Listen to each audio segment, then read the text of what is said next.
Theater. Tonight, our tale of terror is called Family Ties.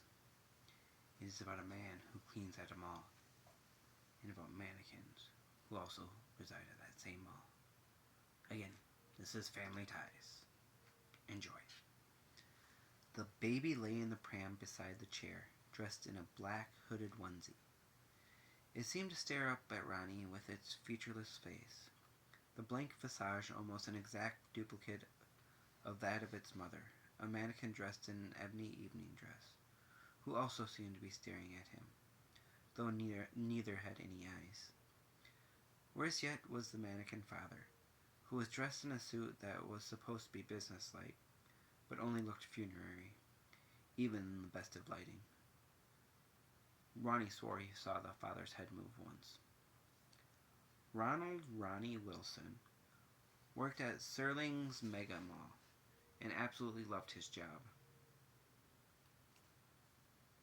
He was alone all the time. He could listen to whatever the hell music he wanted to, as loud as he wanted to, and he could even get high. Not only was his job awesome, it was also full-time, with benefits. The only part of his job he didn't like was the mannequins, especially the aforementioned mannequin family, who just happened to be located in the darkest, creepiest part of the mall. After his first break, in which Ronnie had enjoyed a cigarette and a couple hits off his vape pen, he came back in to take out the trash in the dark, shadowy section of the mall. Ronnie wondered if maybe he had gotten a little bit too stoned, though, because before he had gone out, he swore the male mannequin had been wearing its suit jacket, just like it always did. But now, the suit jacket was folded over its arm. Why you gotta be all spooky like that and shit? Don't be doing no creepy ass mannequin moving when I'm not looking and shit. That's not even a little cool, Ronnie stated loudly, and maybe a little bit more nervously than he had intended.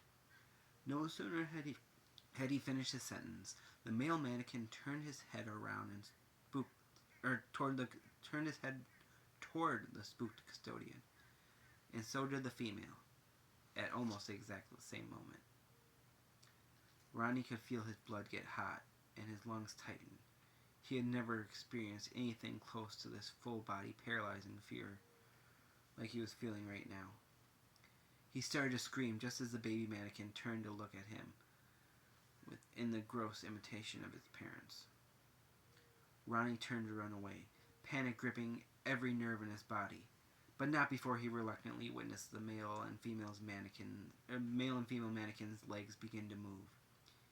He made it a few yards before he began to hear the hollow pattering of hard plastic feet against the cold tile of the mall floor. Worse yet, he could hear the baby mannequin giggling and cooing, even though it had no mouth. It didn't make any sense. None of it did. Ronnie was almost to the gate, which he was hoping to be able to close behind him before they could reach him. He was almost to salvation. Ronnie reached one arm past the threshold, then his head, tasting freedom on his tongue, when he felt the unwanted, hard, inhuman hands grasp him turbulently, jerking him backwards in one big pull. He made one final lunge forward, giving it everything he had to reach freedom, to live. Burning every ounce of energy he had in reserve, making his heart pump triple time, Ronnie thought he was going to make it for one more bright beaming moment, right before he was aggressively pulled backwards one more time.